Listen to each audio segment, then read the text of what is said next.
La entrevista donde se pregunta lo que otros no se atreven. Actualidad, política, salud, deportes, economía y emprendedores. Cada episodio un mundo de opiniones. Conducido por William Aguilar. Inicia el podcast del que todos están hablando. Conversaciones sin sentido, ideas que conectan y voces que suman. Seguimos conversando. Hola, ¿qué tal? ¿Cómo están? Muchas gracias por estarnos acompañando en esta edición especial de nuestro programa Hablando de. En este podcast vamos a estar platicando con Juan Carlos Samayoa, él es socorrista de Comando de Salvamento del Congo en Santa Ana Este. Vamos a hablar un poco acerca de su experiencia vivida allá en Venezuela con la misión humanitaria que viajó el mismo día, prácticamente 24 de junio, que se da el doble sismo, los comienzan a convocar para ser trasladados hasta Venezuela. De eso vamos a estar hablando un poco de su experiencia y de su expertise, pero también las vivencias en ese lugar que realmente sigue siendo un momento difícil el que viven los venezolanos. Antes quiero agradecer a quienes retransmiten nuestra señal, nuestros amigos de Noti Occidente CV, Mi País TV, Noticias al Día de Sonsonate, El Informante de Chalchuapa, Sitio Noticias El Salvador, El Vigía de Chalchuapa, Global Noticias, Noticiero Ahora de Santa Ana, Chalchuapa TV, El Metido de Santa Ana Oeste, El Metido en Facebook también nos está retransmitiendo y Nuestra Gente TV. El programa se origina desde nuestra página en Facebook, Hablando de el podcast con William Aguilar. Desde ahí se origina. Quienes nos ven en YouTube también en El Metido TV, gracias por estar con nosotros. Bueno, con Juan Carlos Samayoa vamos a platicar. Juan Carlos, bienvenido, gracias por estar con nosotros y acompañarnos en esta plática. Muchas gracias por la invitación. Bueno, Juan Carlos, me gustaría comenzar, siempre me gusta conocer un poco antes y que quienes nos están viendo sepan quién es Juan Carlos. Bueno, en este caso, pues, soy un estudiante prácticamente de la Universidad Nacional de El Salvador. Estoy cursando mi cuarto año prácticamente de la licenciatura en anestesiología y pues ese es un poco de mí, ¿verdad? Juan Carlos, ¿por qué decide entrar a Comandos de Salvamento? ¿Qué lo motiva? ¿Qué lo hace decir, quiero ser parte de esta institución? Bueno, previamente, cuando yo estaba que como a mi edad de 11, 12 años, eh, por el mismo de que mi mamá es cristiana evangélica, nosotros había una reunión, así, en este caso en la casa del delegado, ¿verdad? Entonces, yo iba a esas reuniones familiares que hacíamos y pues eran en la casa de él y yo veía a los chicos, ¿verdad? En ese entonces, allá por el 2015, 2014, yo los veía que llegaban en ambulancias, llegaban de turno, siempre estaban ahí en esos cultos, ¿verdad? Entonces yo decía, ¿verdad? ¿Qué se hacía para entrar en esa estancia, ¿verdad? Porque yo veía que de la nada decía el jefe, ¿verdad? En este caso Alexander Cepeda, que hay una emergencia, vámonos. Entonces yo veía esa como adrenalina, ¿verdad? De que ellos iban rápido, se subían a la ambulancia e ir a ayudar a nuestro prójimo. Entonces eso fue uno quizás de los motivos a los cuales yo me inspiré para poder entrar. ¿Cuántos años pasaron desde esas veces hasta que ya se integró? Y creería yo que un año, más o menos, por lo mismo de que yo era menor de edad. Entonces, bueno, mi mamá se integró antes porque para ver el ámbito, ¿verdad? Porque recordemos en aquellos tiempos cómo era el ambiente, estábamos que en el auge quizás de las pandillas, entonces era como con bastante temor por mi madre el dejarme ir a una institución que prácticamente andaba, como Por todas decimos, ¿verdad? partes, Por ¿verdad? todas partes. Y se corría riesgos. Sí, sí. Y lo primero fue el curso de primeros auxilios. Sí, nomás yo ingresé a lo que es a la base, fue que mi delegado, ¿verdad? Eh, Él me hizo tomar el primer curso que es ese, el primeros auxilios. Entonces, que fue de igual forma impartido ahí en la base del Congo, ¿verdad? Entre todos los compañeros, nosotros, bueno, ellos se compartieron su conocimiento conmigo y así fuimos empezando poco a poco. Ahora, ¿qué tan importante es, digamos, compaginar el estudio, su cuarto año de universidad, con el trabajo benéfico, de apoyo a la población, porque esto lo sensibiliza para que un día que sea un profesional, digamos, pues obviamente conoce más bien las situaciones que se ven en cualquier tipo de emergencia que se da. Pero ¿cómo le ayuda? ¿Cómo lo sensibiliza estar en comandos de salvamento a una vida profesional? Pues más que todo, ¿verdad? Quizás el ver, el tener ese contacto ya directamente con nuestros pacientes en comando, como es una atención prehospitalaria, ¿verdad? Ya cuando uno va a nuestras prácticas ya hospitalarias, ya es una atención intrahospitalaria, ¿verdad? Entonces ya no es como aquel temor a poder hablar o a tener un contacto directamente con ellos, ¿verdad? Ahora, desde el momento en el que llega a comandos de salvamento, era su sueño o su meta? ¿Se estableció algo en algún momento y dijo yo quiero ser como fulano, sutano, mengano? ¿Se visualizaba haciendo, por ejemplo, esta misión humanitaria en algún país, por ejemplo? Bueno, primeramente quizás llegar hasta ese punto de salir del país, gracias a Comando de Salvamento, ¿verdad? Quizás no me lo imaginé, pero sí en su tiempo yo tenía que, digamos, mis héroes, ¿verdad? En ese, que eran los compañeros que estaban, que ellos se habían informado en rescate vehicular, rescate vertical, en el sistema de comando de incidentes, pues, y uno de ellos que, bueno, siempre lo llevo en el corazón, que en paz descanse, que es Moisés. Ujú.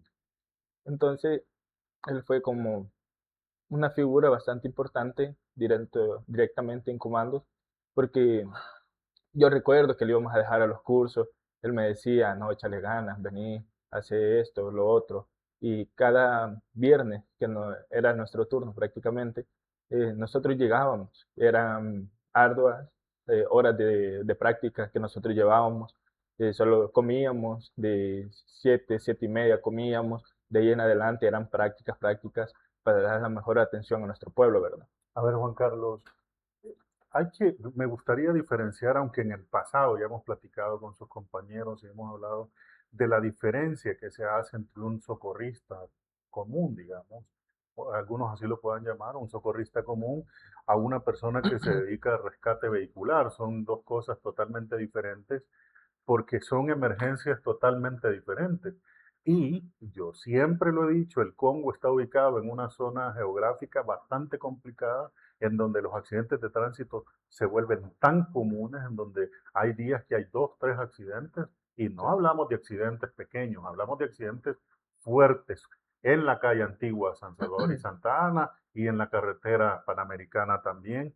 Entonces, decir este tipo de situaciones, pero hacer una diferencia entre un socorrista común y digamos, una persona que se dedica a rescate vertical o rescate vehicular. Bueno, más que todo, quizás las diferencias serían, ¿verdad? Que entre los socorristas solo vamos como al área médica, ¿verdad? Ujú. Solo nos especializamos en primeros auxilios o el curso de APH, que en su sigla, ¿verdad? Atención prehospitalaria. Directamente solo nos especializamos en eso. Vemos traumas, vemos emergencias médicas, cómo atenderlas, cómo llegarlas o que llegue con vida al hospital, ¿verdad? Y ya directamente ser o tener los cursos de rescate, que entre ellos está rescate vehicular, vertical. Ahí nos enseñan las diferentes técnicas y formas de cómo sacar a nuestros pacientes, ¿verdad? En dado caso, en el rescate vehicular nos enseñan los cortes, las separaciones con los debidos equipos hidráulicos, ¿verdad? Y para poder extraer a ese paciente directamente de los hierros retorcidos con vida y con un bien. De igual forma, en rescate vertical nos enseñan aquellas técnicas con cuerdas, ¿verdad? Nos enseñan los famosos eh, sistemas de recuperación, ¿verdad? Que eso nos ayuda a recuperar a lo que es al rescatista, al equipo y directamente a lo más importante que es nuestra víctima, ¿verdad? Para sacarla con bien, para que no tengamos ningún inconveniente, pues ya luego. Bueno, pero aquí viene y se une para ir entrando en el tema de Venezuela, el tema del rescate en estructuras colapsadas. Este tipo de cursos es totalmente diferente, es complejo porque aquí se compagina el equipo completo, es decir, un perro de búsqueda, un, eh, un bombero, un socorrista. Aquí hay una serie de cosas que tienen que ver con eso, con cositas que parecen tan sencillas como el control del equipo completo para guardar silencio y poder escuchar, digamos, sonidos que puedan alertar de vida en estructuras colapsadas como lo sucedió en Venezuela. Este es otro tipo de preparación. Sí. ¿Cuánto tiempo lleva esta preparación, Juan Carlos? Más o menos, ahí va dependiendo mucho de cómo se vayan dando las capacitaciones, ¿verdad? Porque de base para entrar como al grupo USAR, en este caso son 4 cursos fundamentales, en los cuales pues, vienen el curso de búsqueda y rescate en estructuras colapsadas, un sistema de comando de incidente nivel intermedio, el curso de materiales peligrosos, ¿verdad? Y lo que es el asistente de primeros auxilios avanzados. Ahí van por lo menos un lapso de 3 años aproximadamente y dependiendo de cómo se vayan dando las capacitaciones, ¿verdad? Cuando usted tomó este curso, dijo, lo quiero tomar porque mi país es sísmico y ayer, bueno, un día de estos tuvimos un temblor bastante fuerte que nos Sí. asustó a todos a buena mañana. El país es sísmico. ¿O pensó, voy a ir a otro país cuando usted tomó este curso? Directamente, quizás no tenía ese pensamiento como tal, ¿verdad? Porque fue como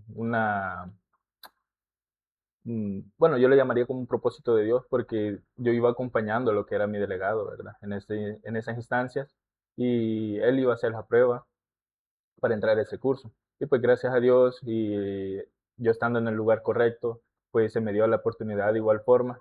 Entonces dije, bueno, si ya estamos aquí, iniciamos con esto, es una preparación más para servir a mi pueblo, ¿verdad? Directamente, si en dado caso se me llega a llamar, pues ya estoy preparado en esta área como tal. ¿En qué momento le avisan que usted, Juan Carlos Samayoa, es el indicado o es la persona que han escogido para poder viajar a Venezuela? ¿Cómo recibe esa noticia?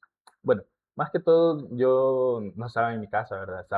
Estaba fuera de mi municipio como tal, estaba aquí en Santa Ana, estábamos haciendo unas negligencias junto a mi pareja y de la nada pues me cae la llamada de lo que es en la noche. El propio enlace o el encargado del grupo de comandos me llama y me dice, mira, Juan Carlos, te necesito, tenés el tiempo para poder asistir y yo le empiezo a preguntar de qué ¿Cuántos pasaba, días? ajá, más o menos. Pero ya sabía de lo que había pasado en Venezuela. Teníamos una leve idea, porque no sabíamos que directamente nos iban a mandar. No, pero ya sabía lo de los sismos, Ah, ya sí, sabía la directamente ya emergencia, sabíamos cómo estaba un poco la situación, que estaba, bueno, bastante peligrosa y todo lo que ocasionó directamente en Venezuela. pero no se le cruzó por la mente pensar que iba a ser parte de los rescatistas en Venezuela. Bueno, pensábamos que sí, porque directamente tuvimos ya una salida a Una, otra misión que fue en Costa Rica, si no mal recuerdo, en el 2024. Salimos a Costa Rica por las lluvias que tuvo en esa instancia, ¿verdad? Entonces, ya siendo parte del grupo USAR, ya teníamos como esa idea, ¿verdad? Que si se sucedía un sismo fuerte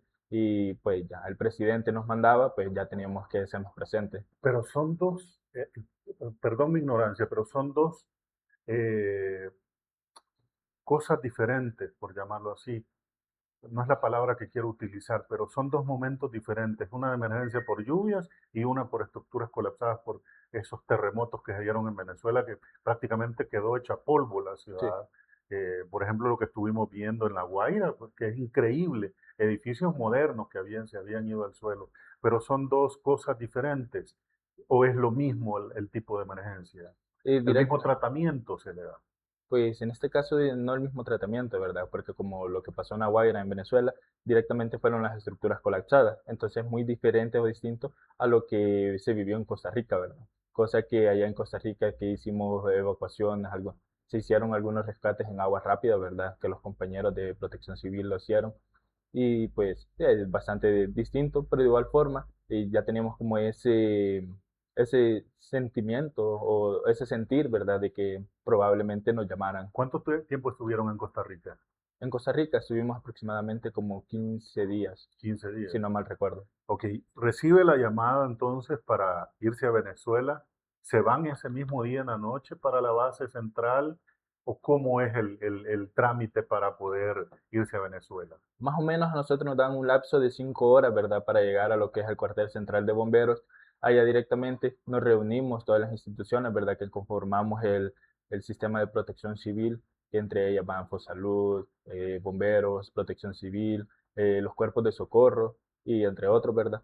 Entonces nos dan ese lapso más o menos de 5 horas para poder movilizarnos al lugar, ¿verdad? Porque bueno, yo por lo menos me avisaron jueves en la noche que fue eso. Yo no tenía nada listo, ¿verdad? Entonces me tocó que llegar a mi casa así de carrera, contarle a mi madre, ¿verdad? Que me habían convocado para ir a Venezuela. Entonces rápidamente empecé a listar mis cosas y pues gracias también a mi delegado, ¿verdad? Yo le hablé porque en esos momentos no tenía como una forma De irse, de de irme, movilizarse. ¿verdad? De movilizarme al lugar directamente y él me llevó. Pero es que yo creo que le pasó a todos, porque uno revisando, digamos, las imágenes que compartieron, por ejemplo, Sonsonate, Comando Sonsonate y todo, pues se ve el apoyo de la misma institución local. ¿Cómo lo toma la familia en el momento que le dice a su mamá voy para Venezuela? Sigue temblando porque obviamente después de un sismo tan fuerte o dos sismos, pues van a haber réplicas, hay miedo de que una estructura que ya está colapsada pueda colapsar más todavía, ¿verdad? Pero ¿cómo lo toma la familia? Bueno, en eso mi familia directamente yo entré, ¿verdad? Y yo le digo, mire mamá, le digo, o sea, ya apresurado con aquello de que me tenía que ir, ¿verdad? Ya con la Era, adrenalina sí, al tope. a tope. Y uno viene y yo le digo a mi mamá, mamá, le digo, ella estaba comiendo todavía, me acuerdo. Y yo le llevaba otras cosas. Y le digo, mamá, me voy a Venezuela, le digo, directamente. ¿Y qué pasó? Me dice. Ah, y le empiezo a contar los terremotos, los sismos que hubieron. Entonces directamente me dice, ¿y estás seguro de ir? Me dice. Y yo como, sí, mamá, tengo que ir, le digo. Ya me llamaron, ya tengo que ir. Y ella estaba por primera vez que directamente ella me dijo que no quería que fuera. Ujú. Porque ella estaba con eso, como decíamos, el miedo, ¿verdad? De El una temor. réplica, de que yo estuviera dentro de una estructura, ¿verdad? Y hubiera otra réplica en sí, ¿verdad? Y que pudiera colapsar, porque eso fue una de las cosas que pasaron directamente. Nosotros estando allá, pues hubieron bastantes réplicas. Y gracias a Dios salíamos antes, ¿verdad? Que pudiera haber o ocasionar algo peor. ¿De cuánto era el grupo que fue en ese momento? En ese momento nos desplazamos 300 rescatistas y pues la ayuda que mandó el presidente, ¿Ya se ¿verdad? conocían la mayoría? Sí, la mayoría ya veníamos, llevábamos como ese lapso de trabajo, ¿verdad? Porque bueno, ellos se conocían desde Turquía, que se fue a Ujú. los terremotos. Yo los conocí, algunos los conocí en las capacitaciones que nos dieron y los conocí en Costa Rica, entonces ya era como no andar como con extraños, ¿verdad? Directamente, sino que era como ya una familia en sí, porque ahí no hay una diferencia, no hay un color que nos así nos diferencia, ¿verdad? Que solo porque él es de Cruz Verde o de Cruz Roja o porque es de Protección Civil lo vamos a hacer aparte, no. Eso directamente trabajamos como una familia en conjunto, ¿verdad? ¿Van con la indumentaria de su institución o por ser parte del grupo USAR les dan una indumentaria que los identifica? Directamente cuando son así como misiones humanitarias, ¿verdad? Como lo fue esa, vamos así identificados como por cada institución, Ujú. así como mi persona, yo fui identificado con las camisas, con los overoles de comandos de salvamento. Ah, muy bien. Bueno, vamos a ir a la pausa y al volver quiero que me cuente de la impresión al momento de la llegada a La Guaira, por ejemplo, que es una de las zonas cero en donde hubo mayores afectaciones. ¿Qué pasó por su mente en ese momento? ¿Se arrepintió de haber ido a esa misión o al contrario le dieron más ánimos de querer ayudar a la gente? Vamos a ir a la pausa, pero antes quiero recordarles que hay que tomar agua porque el calor está bastante fuerte en estos días, por el polvo del Sahara, por la sequía, por todo lo que hay en el medio ambiente en este momento, que también hay una canícula que nos ha afectado, y hay que tomar agua. Agua Hawaiian Cool de Dilaxa, la puede pedir al 2440-2000, que es el número fácil de Dilaxa. La puede pedir en botella, bolsa y garrafón. Ahí puede hacer sus pedidos, se la llevan hasta su casa si usted así lo quiere. Y aquí en Dos de Azúcar hay agua Hawaiian Cool para que usted la pueda pedir con la marca obviamente única de Dos de Azúcar, pero es agua Hawaiian Cool para que usted la pida acá en Dos de Azúcar en Chalchuapa, que es desde donde realizamos este podcast, a quien también agradecemos las atenciones a nuestros invitados y a nuestro personal. Vamos a la pausa, ya regresamos.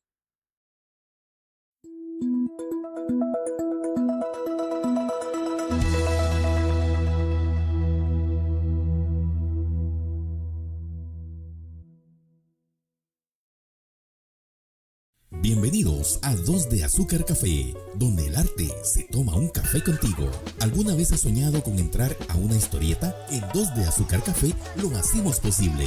Nuestro espacio blanco y negro, inspirado en el arte de la segunda dimensión, te transporta a un mundo diferente, perfecto para relajarte, tomarte fotos increíbles y disfrutar de un momento único. En 2 de Azúcar Café te ofrecemos una gran variedad de café, exquisitos postres, frappés y diferentes snacks para darle un gusto a tu paladar. Estamos ubicados en Avenida Monseñor Romero, contiguo a Los Juzgados, a pocos pasos del Parque Central de Chalchuapa. Atendemos de jueves a martes de 2 de la tarde a 6:30 de la tarde. 2 de Azúcar Café, un lugar tranquilo, diferente y completamente perfecto para tus fotos en redes sociales. Te esperamos para que vivas la experiencia 2D. 2 de Azúcar Café.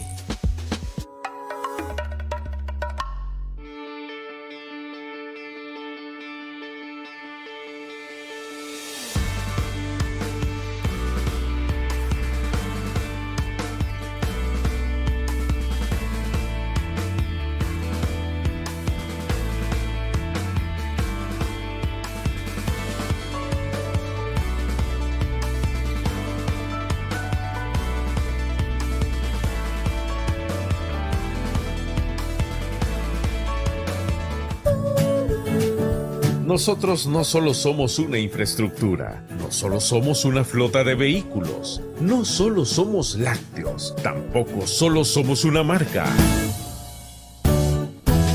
Dilaxa es servicio, es calidad, es trabajo en equipo. Dilaxa es nuestra gente, que día a día nos esforzamos para atenderte de la mejor manera. Dilaxa, comprometidos con nuestra gente. Ver bien cambia tu vida. Aquí encuentras precisión, tecnología y estilo. Con precios bajos que te harán mirar 2 veces.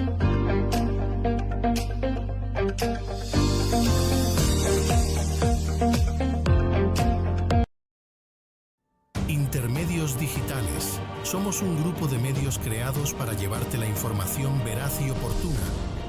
Noticias, entretenimiento, análisis y entrevistas.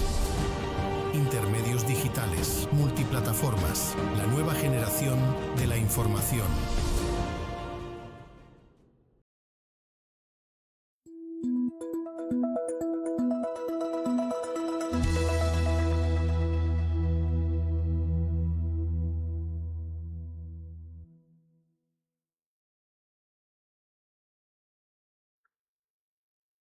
Bueno, muchas gracias por continuar con nosotros. Quiero recordarles que Digital Solution tiene estos vasos térmicos que usted los puede pedir en Digital Solution, que pueden ser un regalo perfecto para alguien. Que esto, por ejemplo, es impresión láser. Esta no se borra con la lavada, sino que se mantiene y además mantiene el calor por un viaje largo que usted quiera hacer. Aquí lleva el cafecito, el atol, lo que usted quiera transportar, pues ahí se lo hacen y se lo personalizan. Este tiene mi nombre personalizado, tiene el logo de Digital Solution y también tiene el logo del podcast, de nuestro programa, así es que puede pedirlo. Digital Solution tiene 3 sucursales, una en la Plaza Zarzamora en Santa Ana, otra en la Avenida Independencia y 17 Calle Oriente, en la mera esquina, casi enfrente del portón principal del Colegio Bautista, y otra acá en Chalchuapa. Ahí encuentra de todo: computadora, drones, cámaras fotográficas y de video, sistemas de videovigilancia, sistemas de facturación, lo que usted necesite, lo que usted no se imagina, pues lo encuentra ahí en Digital Solution. Estamos platicando con Juan Carlos Samayoa, socorrista de Comandos de Salvamento y una de las personas que fue parte de la misión humanitaria que viajó a Venezuela el 24 de junio. Se reúnen el mismo día de los sismos y se van el 25, ¿verdad? Sí. Un día después se van, o el mismo día. Bueno, en este caso, un día después. Un día después. Nos reúnen. Ok, Pues, sucede el acto protocolario del recibimiento de la misión humanitaria, que son los primeros en llegar, entiendo yo, de otros países, son los primeros en arribar a Venezuela y llegan a La Guaira. ¿Cuál es su primera impresión cuando llega a la zona 0 en La Guaira? directamente fue como una gran sorpresa, ¿verdad? porque nosotros habíamos visto videos de cómo estaba, ¿verdad? Porque previamente uno que quizás se informa de cómo está la situación, ¿verdad? Va buscando en internet y pues la verdad no se tiene como Claridad esa claridad, total. ¿verdad? Que de cómo está la situación ya directamente en La Guaira. Ya entrando uno a la zona, va viendo desde principios, edificios que de 18, 19 pisos a ras de piso, ¿verdad? Entonces fue bastante impresionante porque edificios tan grandes terminaron pues ya en los suelos, ¿verdad? Comienzan a trabajar ese mismo día, nomás llegando. Entiendo que hay una reunión informativa para conocer cómo está la situación. Las autoridades locales les informan de cuántos son los edificios colapsados, en promedio cuántas personas están desaparecidas. En ese momento no se sabe si están o no fallecidos, pero ¿a partir de qué momento comienza el trabajo? ¿Es prácticamente de inmediato o cómo es? Directamente nosotros arribamos a Venezuela un día viernes que nosotros llegamos, fue de noche, entonces ya nosotros venimos, nos instalamos, ¿verdad? Ya el día siguiente, a primeras horas, que de 6 de la mañana, 7, ya estábamos tomando eh, los microbuses o los buses para que nos llevaran, en este caso, a la zona cero, que fue la de impacto directamente. Nomás llegando, empezamos a trabajar en los diferentes edificios. Los líderes, en este caso, dividen, hacen sus grupos, ¿verdad?, con cada uno de sus líderes y empezamos a hacer aquella búsqueda, ¿verdad?, en cada uno de los edificios para empezar, si escuchábamos algo, entraba ahí ya el binomio canino, ¿verdad? Ya que es un bombero con el perro, y ellos empiezan a hacer una búsqueda como un poco más exhaustiva, ¿verdad? ¿Cuál es la labor de ustedes? Después de que se descubre sonidos, que hay vida, que la gente grita las primeras horas, digamos, prácticamente 24 horas después, o emite sonidos de golpes o lo que sea, ¿cuál es la labor de ustedes en ese momento como parte del grupo USAN? Directamente nosotros, como le decía, que nos dividen, ¿verdad? Entonces nos mandan a los diferentes edificios y vamos haciendo que patrones o técnicas de búsqueda, en este caso. Hacemos la técnica de búsqueda y bueno, hacemos el llamado y escucha, ¿verdad? Que se hizo bastante famoso en esa instancia. Y hacemos el llamado, pedimos un silencio total, ¿verdad? Para que directamente solo escuchar el más mínimo sonido eh, que emita en este caso la víctima, ¿verdad? Es difícil poder pedirle a la gente, a los familiares, a los vecinos, que guarden silencio, porque obviamente hay una desesperación natural de querer ver qué es lo que está sucediendo. Pero ¿cómo se trabaja con ellos? ¿Cómo se trabaja con las víctimas del daño colateral alrededor? ¿Cómo se les logra controlar para que colaboren guardando silencio en algo tan importante? Bueno, pues directamente cuando nosotros arribamos, ¿verdad?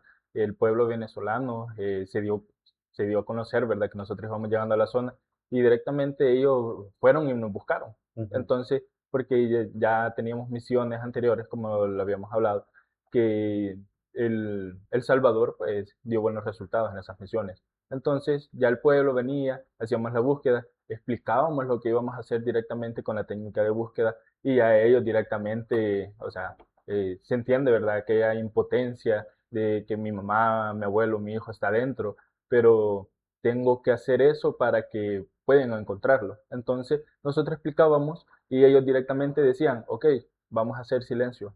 Entonces, incluso bueno, en los primeros edificios que nosotros trabajábamos era como una carretera, era un desvío, ¿verdad? Porque la propia carretera o la carretera principal estaba directamente ya fragmentada por el terremoto. Entonces, que los propios vecinos, familiares venían y hacían que pararan todo, los autos, motos, incluso llegaban hasta apagar las motos y a pasar a pie directamente para no hacer ningún ruido y que no nos haga como ese estorbo, digamos. A ver, Juan Carlos, aquí en este escenario es un poco complicado por varias razones. Uno, por la situación que se vivía en ese momento, pero también el lugar, porque era zona costera. Era prácticamente a la orilla de la playa que estaban los edificios y donde ustedes tenían que trabajar. El clima tenía mucho que ver a la hora de meterse en esas estructuras. ¿Qué es lo primero, la primera señal que encuentran ustedes de sonidos de personas? ¿Cómo fue esa experiencia de esa primera persona que logran auxiliar ustedes? Primeramente, nosotros estábamos haciendo la búsqueda, ¿verdad? Entonces se pidió el silencio total y de la nada fue que se hizo el llamado y logramos escuchar algo. Entonces, Y ahí fue como que aquella alegría de que logramos encontrar a alguien con vida. Entonces ya llamamos nosotros al binomio canino, ¿verdad? Empieza y el perro empieza a ladrar que hay alguien con vida. Entonces empezamos las obras para hacer el rescate directamente cuando pudimos acceder ya a la primera víctima, ¿verdad? Fue como una gran satisfacción de que ya hemos logrado aquel propósito por el cual el presidente nos ha mandado, ¿verdad? ¿Y lograron sacar con vida a esta persona? Sí, exacto. ¿Quién era? Si no recuerda cómo se llamaba. Propiamente no recuerdo, le estuviera mintiendo, pero sí, era una persona femenina que la sacamos en los primeros días, ¿verdad? Entonces, gracias a Dios, cumplimos ese mandato, esa misión, ¿verdad? En estas primeras horas no se utiliza cualquier tipo de herramienta para ir abriendo paso, porque no pueden utilizar un rotomartillo, por ejemplo, porque está en riesgo una persona con vida. ¿Qué tipo de herramientas utilizan? Bueno, mucho depende de la edificación, porque habían partes en las cuales directamente, bueno, sí ocupamos rotomartillo, Así lo martillo ocupaban. sí, ocupamos rotomartillo, martillo de impacto, directamente, ¿verdad? Pero por la misma inestabilidad de que causaba la estructura no podíamos ocuparlo, ¿verdad? Porque muchas veces habían rescatistas que estaban ocupando estos equipos y sentían que les caían como aquellas migajas, aquellos escombros directamente desde la parte superior, ¿verdad? Entonces empezamos a trabajar con ya herramientas, ¿verdad? Que es lo que se llama almádanas, cinceles, trabajar ya más manual, ¿verdad? Para que no causar tanto eso. En ese primer día, ¿cuántas personas logran localizar y auxiliar? En el grupo, bueno, en esta instancia logramos localizar 2 personas, se logró rescatar a una, ¿verdad? Y en el otro, pues, me mandaron a otro tipo de terreno, ¿verdad? Porque llegó una madre preocupada en aquella eh, desesperación de saber que su hija estaba adentro. Entonces nos dividieron de nuevo y pues ya nos mandaron a otro lugar. ¿Y en cuánto se dividieron los 300 que iban en el grupo? ¿En cuántos grupos se dividieron o se separaron? Directamente nosotros íbamos trabajando como en conjunto con los militares, que es la unidad humanitaria de rescate, la UHR. Ellos directamente son como autónomos, ¿verdad? Ellos están trabajando aparte, nosotros como el sistema de protección civil trabajamos en conjunto, ¿verdad? Entonces hacíamos como 2 grupos. Ya directamente venía el líder, empezaba a mandar de 50 en 50 porque teníamos que trabajar de día, trabajar de noche, no, o sea, nunca parábamos labores. Entonces nos dividían para que pudiéramos descansar en las noches y los que iban de noche, ¿verdad? Pues que pudieran descansar en los días. ¿Cuál era la reacción de la gente auxiliada o rescatada al momento de ver la luz a pesar de que eran luces probablemente eléctricas, por ejemplo, pero cuál era la reacción de ellos al momento de ser sacados de los escombros? Pues la reacción más que todo es de felicidad directamente. Hay una foto que creo que se ha sido bastante famosa de a una persona que se sacó, le pusieron la bandera de El Salvador Sí, una directamente en la señora. camilla. Y entonces ella iba haciendo como la seña con las manos de un corazón, ¿verdad? Entonces las personas, todos los venezolanos, bastante agradecidos, ¿verdad? Tanto las víctimas como los familiares, e incluso los vecinos, ¿verdad? Los que estaban ahí, ellos contentos, llegaban a abrazarnos, agradeciéndonos por las labores que habíamos realizado para rescatar a familiares o conocidos. La reacción de la gente era normal verla en los medios de comunicación o en los reportes que el mismo gobierno salvadoreño hacía del agradecimiento que había. Y se lo demostraban con hechos como, por ejemplo, mire, quieren dulces, quieren pan, quieren algo que les podamos traer para agradecerles. ¿Era todo eso el sentir de los venezolanos en ese momento, en ese lugar de la zona cero en La Guaira? Sí, efectivamente. Por lo menos nosotros estuvimos trabajando y pues sería mentirle, ¿verdad?, que pasamos hambre. Y directamente los venezolanos venían, nos entregaban comida, nos daban agua, jugos, de todo, directamente. Por el mismo agradecimiento nos llegaban, ellos gritaban de que muchas gracias por venir y ya venían ellos, aunque sea un paquete de agua, nos dejaban. Bastantes personas vinieron, nos dejaban comida, ¿verdad? Nos daban arepas, diferentes comidas de allá. A ver, Juan Carlos, si a mí se me hacía un nudo en la garganta viendo los videos de los rescates de esta señora de la bandera, por ejemplo, me imagino que ustedes la emoción era mucho más fuerte, ¿verdad? Sí. A la hora de poder tener el objetivo de sacar con vida a alguien. ¿Cuál era la reacción de ustedes? ¿Cómo lograr controlar las emociones en un momento cúlmine tan importante de auxilio a una persona que ni siquiera conocen y ni si les pasaba por la mente que iban a conocer. ¿Cómo reaccionaron ustedes? Pues la verdad, como decían, bueno, siempre nos preparan, ¿verdad? Directamente para ese tipo de escenarios, ¿verdad? Pero no, como decíamos, somos humanos, no directamente vamos a hacer como ese corazón de piedra. Entonces nosotros lo único que hacíamos era como resistirnos, ¿verdad? De aquella alegría de gritar, de decir de que, pues gracias a Dios, ¿verdad? Y por el equipo que teníamos, logramos rescatar a esas diferentes personas, ¿verdad? Usted llega en un momento en el que la zona cero está, digamos, ardiendo porque hay personas, porque hay la posibilidad hasta las 72 horas, en teoría, porque se ha demostrado que hay personas que la sacaron mucho tiempo después, pero te llegan en un momento difícil porque llegan horas después del colapso de los edificios. Eh, no hay, digamos, aquel pensamiento de temor que vaya a haber una réplica en el momento en el que ustedes están trabajando dentro de la estructura. Pues claro que sí, hay temor.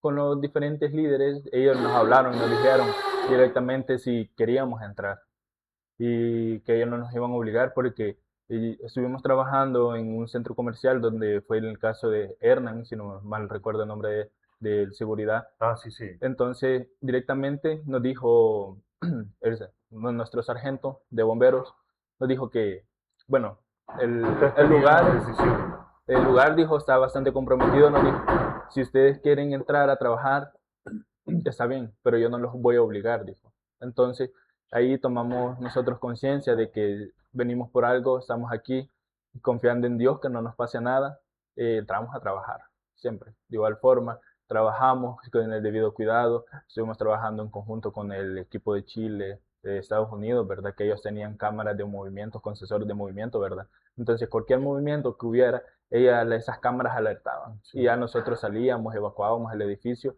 y ya directamente, ¿verdad? En la situación de seguridad que se volvió viral también, obviamente, digamos, lograr sobrevivir a una condición tan difícil, ¿verdad? Vimos escenarios difíciles de entender de niños, niñas, que lograron salir con vida. ¿Cuánto tiempo hay en la teoría de que una persona puede estar con vida en una situación como esa, en un escenario como ese? ¿Cuánto dice la teoría que una persona logra sobrevivir? Más o menos está entre que dura 72 horas, pero porque ya que la deshidratación, el que no haber comido, la ganas de ir al baño de igual forma juegan un papel bastante fundamental y también la parte psicológica directamente porque en estos casos nosotros explicábamos de igual forma ya que un niño podía resistir un poco más que una persona adulta.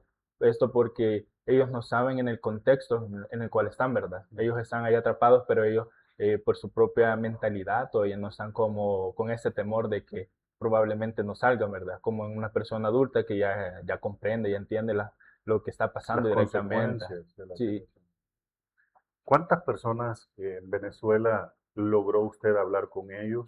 Porque Venezuela tiene una característica que no temblaba desde hace muchísimos años, es decir, habían pasado varios tiempos en donde hay al testimonio de una niña. ¿Cómo me dijo el título de la foto, Diana? La sonrisa de la esperanza, no me acuerdo el nombre de esta niña que transmitió en TikTok su testimonio, se grabó y lo logró subir y que al final la niña pues, fue sacada con vida, gracias a Dios, allá en Venezuela, pero digamos, hechos como estos, digamos, se vuelven un testimonio de vida, de esperanza, en medio de toda la situación que se dio. Pero ¿con cuántos venezolanos logró cruzar palabras en los momentos de descanso, en los recesos, y de cómo veían el trabajo de ustedes como salvadoreños? Bueno, sería mentirle darle un número exacto, ¿verdad? Porque nosotros siempre nos relevaban y descansábamos y ya llegaban ahí hablando con nosotros. Fueron bastantes venezolanos que siempre expresaban su alegría, su respeto hacia nosotros, ¿verdad? Y ellos nos contaban de cómo ellos vivieron directamente lo que fue el sismo, ¿verdad? Ese martes. Y entonces, siempre fueron bastantes, la verdad, que hablaron. ¿Valió la pena el esfuerzo?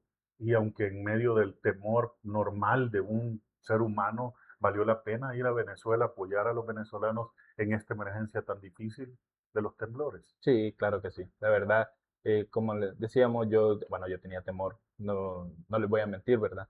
Pero cuando nosotros empezamos a sacar personas con vida, fue como aquella satisfacción, ¿verdad? Que a pesar de que estuviéramos arriesgando nuestra vida, podíamos ayudar a otras. Entonces, la verdad sí fue directamente satisfactorio. Por decirles, no me arrepiento de ir a Venezuela.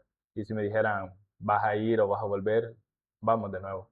Se va convirtiendo en un veterano, una persona que cumple con misiones como estas. ¿Sus compañeros qué le dicen?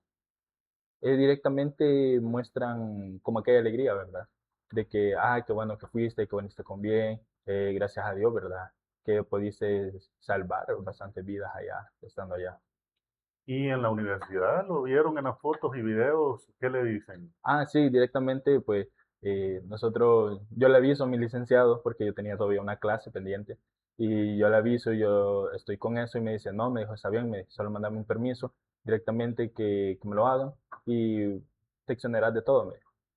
Ya prácticamente ya habíamos terminado las clases, ya no teníamos evaluaciones, y en eso me dice que está bien, que me fuera. Y pues incluso hicieron, así como una publicación que hicieron en el Congo, también la página de la universidad lo hizo, de mi carrera, demostrando ese apoyo hacia mí, ¿verdad? Hacia mi persona. Y pues, gracias a Dios, pues siempre fue un gran apoyo todos. No fue un viaje de turismo ir a Venezuela. Y normalmente cuando uno hace un viaje siempre trae recuerdos, ¿verdad? Va a la playa y quiere recoger conchitas. Va a un pueblo X y quiere traer el nombre del pueblito. ¿Trajo recuerdos usted de Venezuela o solo en su mente? Directamente, pues, quizás solo un recuerdo que fueron un billete, que fue en que en esas ocasiones queríamos comprar algo, ¿verdad? Y no teníamos como la moneda No local. tenían dinero. No teníamos dinero, De ahí, entonces le ¿eh? dijimos, mire señor, o sea, solo andamos dólares, ¿nos puede vender así? Sí, claro, nos dijo. Entonces, pues me traje de recuerdo un billete de 500 bolívares en ese caso. Si en algún momento lo llegan a convocar nuevamente para otra emergencia, ¿lo haría sin pensarlo como lo hizo esta vez? Claro que sí. Lo haría porque eh, me llena de tanta satisfacción el saber pues que con esto yo puedo ayudar a diferentes pueblos o diferentes países, ¿verdad? Entonces, sin pensarlo, diría sí, de nuevo. ¿Cuál sería su mensaje a los jóvenes que a veces no tienen una visión, un objetivo de vida para ayudar, para volvernos humanitarios y colaborar en el auxilio de los demás? ¿Cuál sería su mensaje para ellos?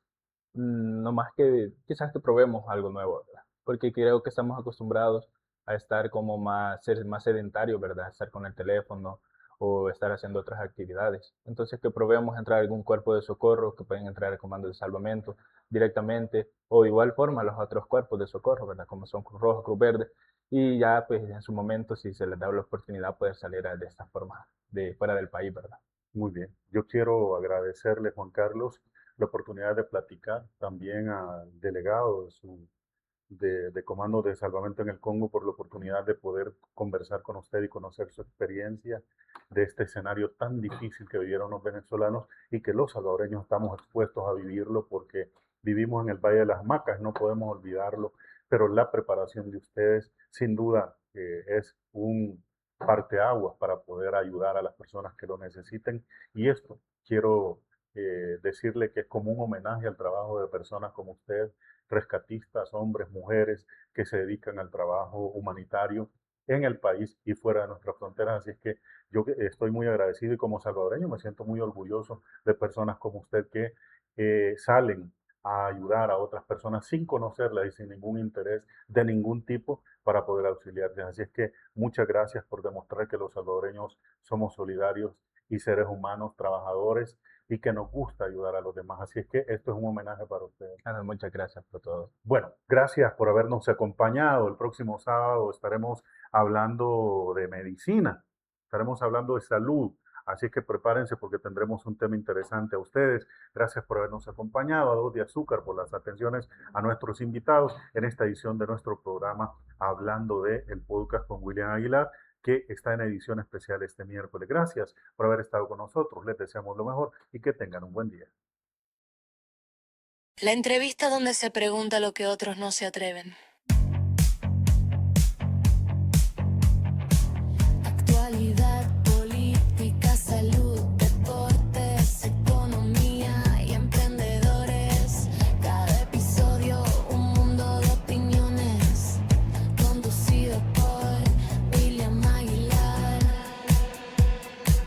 Inicia el podcast del que todos están hablando.